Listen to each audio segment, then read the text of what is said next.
We going through something, we'll call each other because we feel for each other, because we know the real person. Right, yeah. I know they lying about you online. I know that podcast is bullshit. Hang in there, dog, don't pay no attention to that. Yeah. Because, you know, and look, man, you can talk smooth without saying, It don't mean you ain't lying. So Steve Harvey finally broke his silence. After months of getting dragged across every social media platform, called out by legends like Cat Williams and Mark Curry, and having his entire legacy questioned by millions of people, Harvey decided it was time to say something. But here's the twist. Instead of addressing the accusations head on, instead of apologizing to Mark Curry after 16 years of silence, instead of acknowledging Bernie Mac's daughter or any of the comedians who put their reputations on the line to expose him, Harvey did what he does best. He hid behind a Bible verse, threatened violence at his own charity event, and then tried to play it off as a joke when the backlash got too hot. And if you think that sounds messy, just wait until you hear what he's been doing behind the scenes to control the narrative while his empire starts showing cracks.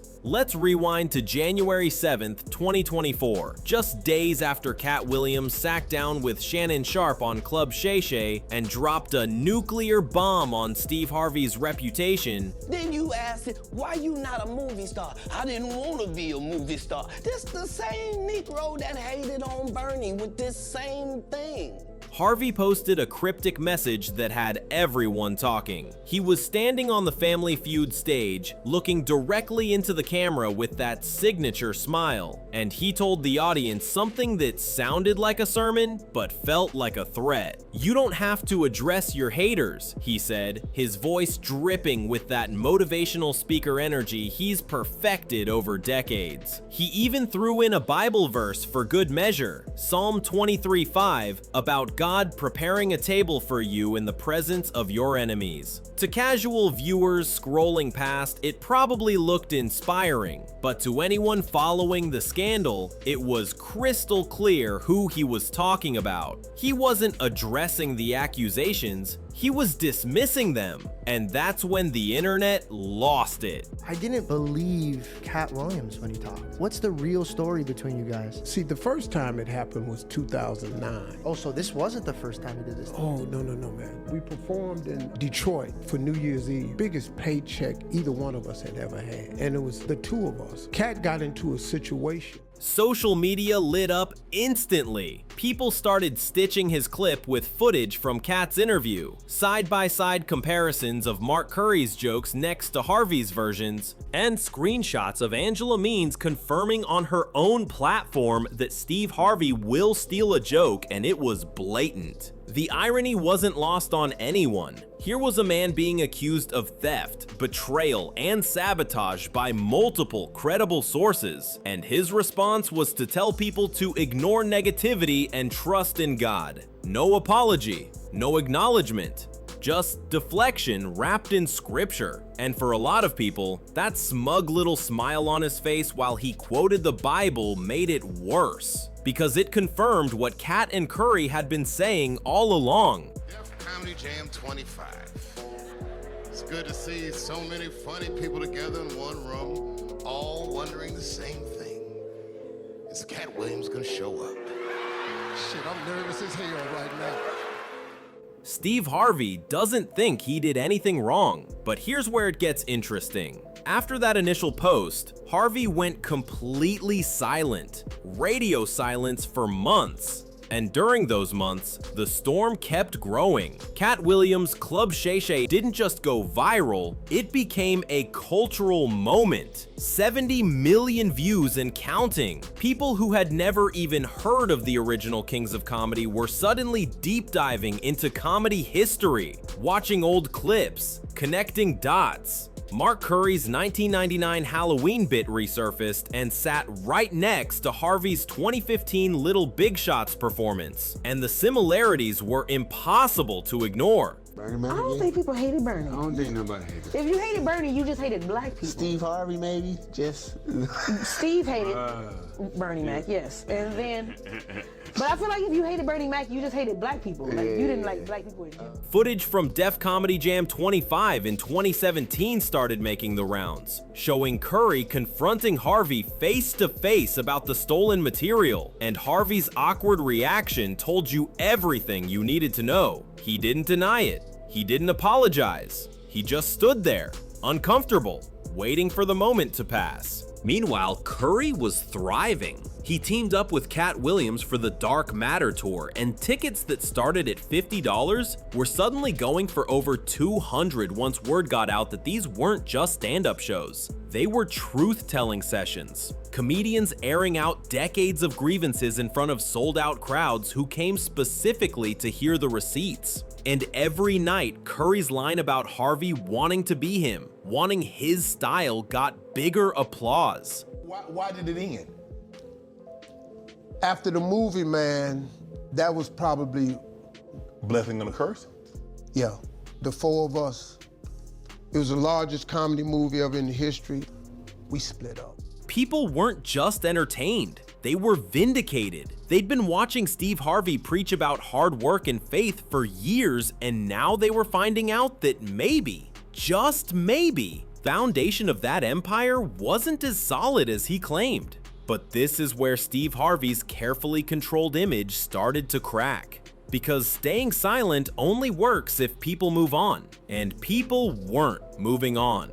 The more Harvey ignored the accusations, the louder they got. Angela Means didn't just casually mention the joke stealing. She doubled down, saying it was blatant and that people in the industry had known for years. Ed Lover kept backing up Bernie Mac's claims about Harvey trying to snake the Ocean's 11 role. Bernie Mac's own daughter, Janice McCullough, publicly thanked Cat Williams for defending her father's legacy, and everyone knew exactly who she was throwing shade at.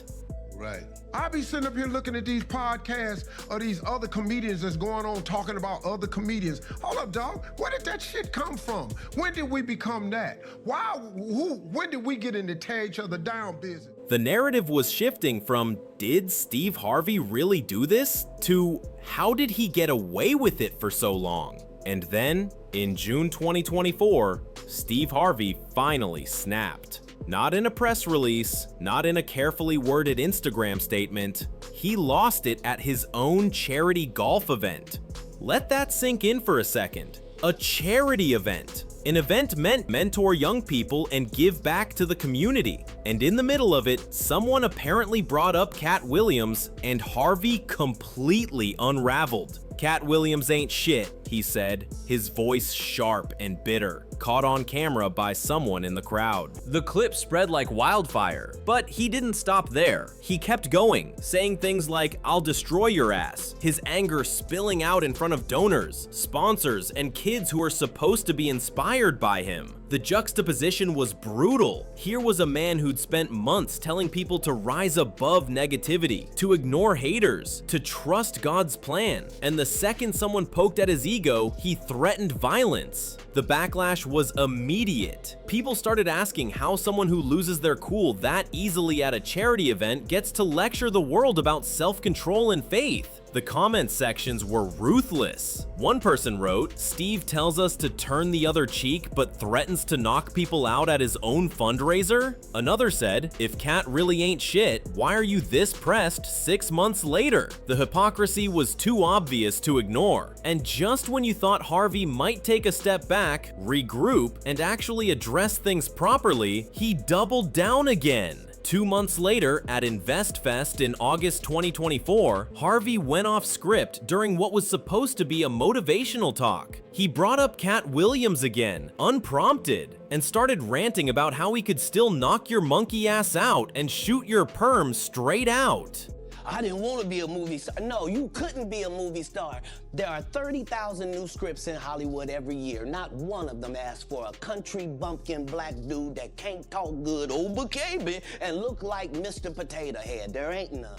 The crowd didn't know whether to laugh or cringe. Some people cheered because they thought it was part of the act. Others filmed it and posted it with captions like, "Steve is losing it." The video racked up millions of views within hours, and once again, Harvey's own words became the story. Not the accusations, not the stolen jokes, his unhinged reaction to being called out. And this time, even his defenders started to waver, because threatening physical violence while preaching about staying above the fray doesn't just look hypocritical, it looks desperate. But if you think that sounds wild, wait until you hear how Harvey tried to clean it up. A few weeks after the InvestFest rant, he sat down on the Pivot podcast, and suddenly his tone completely changed. Gone was the tough guy energy, the threats, the bravado. Instead, Harvey put on his humble hat and said he regretted his comments. He claimed the whole thing was a joke, that he was just playing around, and that people took it out of context. But here's the problem. You can't spend 6 months ignoring serious accusations, then threaten someone at 2 separate public events, and then claim it was all a misunderstanding. That's not conflict resolution. That's damage control, and the public saw right through it. Harvey went even further on the pivot, saying he was open to apologizing, but then immediately followed it up by blaming Cat Williams' jealousy and grief for the entire situation. So let's be clear, that's not an apology. That's a backhanded non-apology that shifts blame while pretending to take the high road. He didn't address Mark Curry. He didn't acknowledge the 16 years of silence. He didn't say a single word about Bernie Mac, about Gary Owens' claims of being underpaid, or about the growing list of comedians who've come forward with similar stories. Instead, he framed himself as the victim of bitter, jealous people who couldn't handle his success. And that strategy might have worked in 2005. A few weeks prior to that, not gonna say what it was, but it led up to us not being able to do the show New Year's Eve 2008 going into 2009. Now, just him or both of you guys? It was gonna cause him not to be on the show. Now, I knew what had happened, but I wouldn't tell that to the promoter because I'm not that guy. But in 2024, with social media receipts circulating faster than any PR team can suppress them, it just made him look worse. Because here's what Steve Harvey is not saying. He's not explaining why Mark Curry's Halloween bit from 1999 showed up almost word for word on his 2015 show. He's not addressing why the Steve Harvey show had the exact same premise, setting, and wardrobe as Hangin' with Mr. Cooper. He's not talking about the leaked 2017 memo where he told his staff not to approach him in hallways. He's not responding to Gary Owens' claims about tiny dressing rooms and below minimum pay. He's not acknowledging Bernie Mac's daughter or Ed Lover's confirmation that Bernie personally told him about Harvey's backstabbing. Instead, Harvey keeps circling back to the same deflection tactics. Haters, jealousy, God's favor, scripture quotes, vague threats followed by vague regrets. It's a loop, and every time he repeats it, more people see through it, and the damage is starting to show. Family Feud, one of Harvey's biggest platforms, has been under increasing scrutiny. Critics have pointed to provocative content and ongoing controversy surrounding the host, and while the show still pulls decent ratings, the conversation around it has shifted. It's no longer just a fun game show. It's the show hosted by that guy who allegedly stole jokes and threatened comedians at charity events. That's not the kind of brand association networks love. Harvey's social media engagement has also taken a hit. When he recently did a Q&A session with fans, hoping to control the narrative and reconnect with his audience, the comment section got flooded with questions about Bernie Mac and his multiple marriages. Not exactly the heartwarming interaction his team was hoping for. Meanwhile, Cat Williams and Mark Curry are thriving. Their tour continues to sell out. Their interviews keep racking up millions of views. They're not just winning the public opinion battle, they're turning their truth into profit, while Harvey scrambles to contain a mess that keeps growing. And here's the thing, Harvey could have ended this months ago. A simple, genuine apology to Mark Curry would have taken the wind out of most of the criticism. Acknowledging Bernie Mac's contributions without deflecting would have shown growth. Even just staying completely silent instead of lashing out would have been better than what he's done. But Harvey couldn't help himself. He couldn't let Cat Williams have the last word. He couldn't stand the idea of people questioning his empire, so instead of humility, he chose ego. Instead of accountability, he chose deflection. And now, the cracks in his billion-dollar image are showing, and he's running out of Bible verses to hide behind. The pattern is undeniable at this point. When the accusations first surfaced, Harvey denied and dismissed. When they persisted, he attacked. When the attacks backfired, he backpedaled and played victim. And now that the backpedaling isn't working either, he's stuck in a loop where every move he makes just digs the hole deeper. Because the internet doesn't forget, the receipts don't disappear, and the comedians who spent decades watching him take credit for their work aren't staying quiet anymore. They've found their voices, their platforms, and their audiences. And no amount of scripture quoting or charity golf tournaments is going to change that. So here's the question nobody's asking Steve Harvey directly, but everyone's thinking. If Cat Williams and Mark Curry are just jealous haters spreading lies, why are you so rattled? Why are you threatening violence at public events? Why can't you just address the accusations with facts instead of deflecting with religion? Why, after 16 years, have you still not apologized to Mark Curry? And why does your empire, built on motivational speeches about integrity and hard work, seem to crumble the second anyone asks where the foundation came from? The truth is, Steve Harvey's response to this scandal has told us more about him than any of the accusations ever could. It's shown us a man who can't handle criticism, who lashes out when his image is threatened, and who would rather blame jealousy and grief than take accountability. It's shown us someone who preaches about rising above negativity but can't resist getting in the mud the second someone challenges him. And most importantly, it's shown us that the wholesome, faith-driven persona we see on television might not be the whole story, because people who are truly secure in their legacy don't spend months threatening their accusers. They don't need to. Their work speaks for itself. But Steve Harvey's work can't speak for itself anymore, because too many people are saying it wasn't his to begin with. And until he stops hiding behind sermons and starts answering the actual questions, that's the narrative that's going to follow him. Not the Family Feud host, not the best-selling author, not the motivational speaker, just the guy who allegedly built an empire on borrowed brilliance and got exposed by the very people he tried to erase.